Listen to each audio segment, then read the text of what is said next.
संभल हिंसा के मास्टरमाइंड शारिक साठा पर योगी फोर्स का बड़ा शिकंजा कसने जा रहा है। दुबई से बैठकर शारिक साठा ने जिस तरह हिंसा की साजिश रची, अपने गुर्गों को हथियार प्रोवाइड करवाए और फायरिंग करवाई, उन गुनाहों की सजा का वक्त आ रहा है। तकरीबन 70 आपराधिक मामलों में भगोड़ा शारिक साठा को पकड़ने के लिए संभल पुलिस ने सीबीआई की मदद से अब इंटरपोल के जरिए रेड कॉर्नर नोटिस जारी कर दिया है। साल 2020 से फरार शारिक साठा पर योगी का ये इंटरनेशनल शिकंजा उसके गुनाहों पर कैसे आखिरी हथौड़ा साबित होगा, देखिए हमारी स्पेशल रिपोर्ट। अब बच नहीं पाएगा संभल हिंसा का मास्टरमाइंड। शारिक के खिलाफ इंटरपोल का रेड कॉर्नर नोटिस।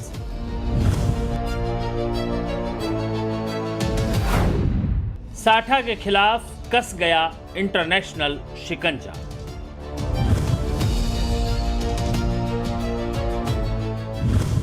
डेढ़ से पौने 2 साल का वक्त हो चुका, लेकिन संभल हिंसा का मास्टरमाइंड शारिक साठा यूपी पुलिस के शिकंजे से दूर है। इस लंबे वक्त ने दुबई में बैठे शारिक साठा को बेफिक्र कर दिया है।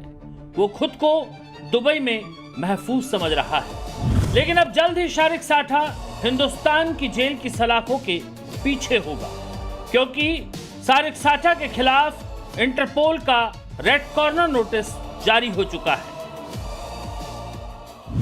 ये देखिए 24 नवंबर 24 में जो संभल हिंसा हुई थी, उसका जो मुख्य साजिशकर्ता शारिक साठा जो अभी फरार चल रहा है, उसकी अरेस्टिंग के लिए संभल पुलिस के द्वारा अभी तक व्यापक प्रयास जो है किए जा रहे हैं, जिसके क्रम में उसके विरुद्ध NBW व 80-83 की कार्रवाई वो संपादित की गई है।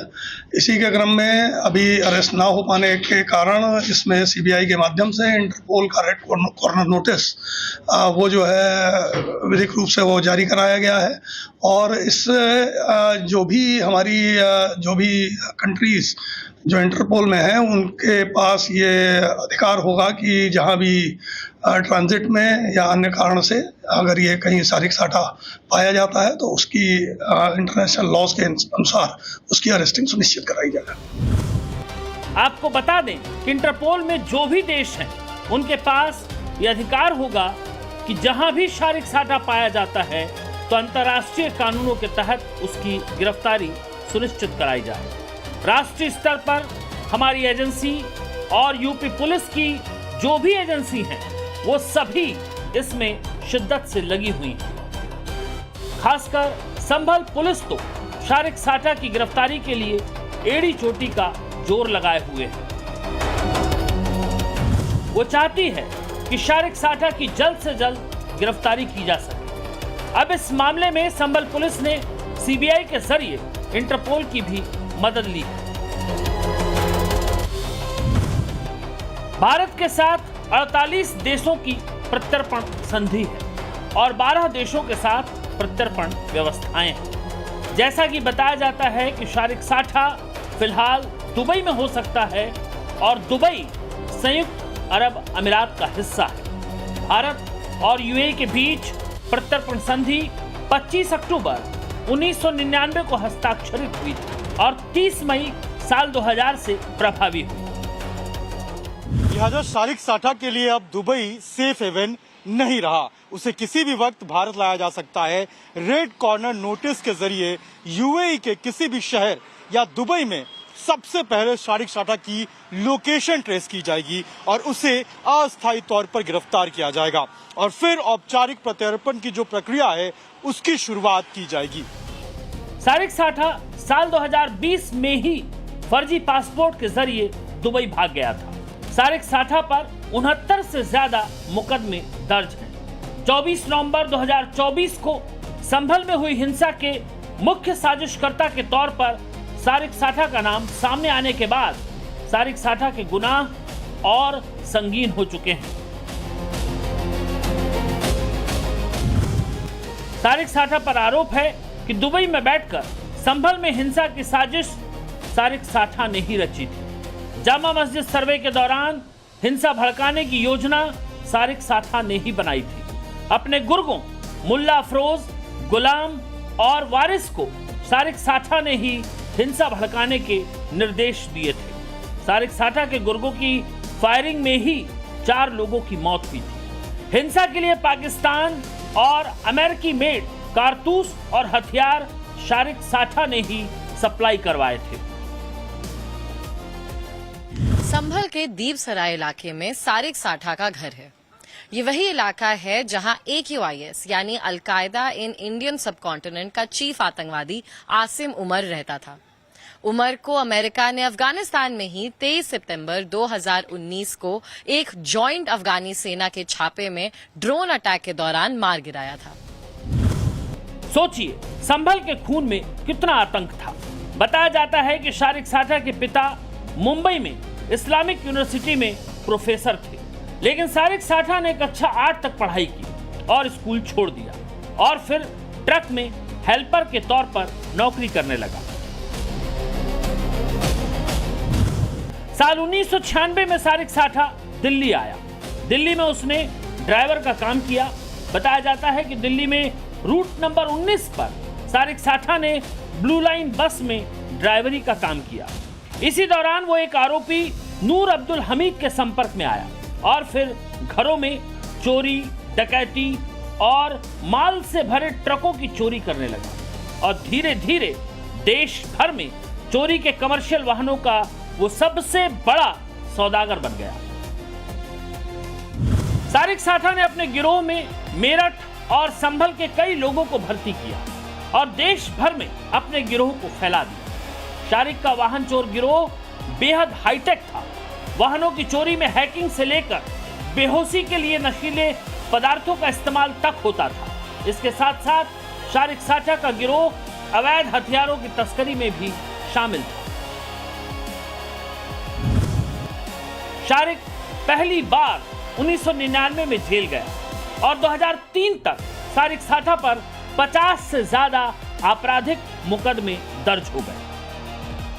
वाहन चोरी से लेकर अवैध हथियारों की तस्करी और जाली नोटों के कारोबार में मोस्ट वांटेड शारिक साठा ने हुसैन नाम से फर्जी पासपोर्ट बनवाया और 2020 में दुबई भाग गया।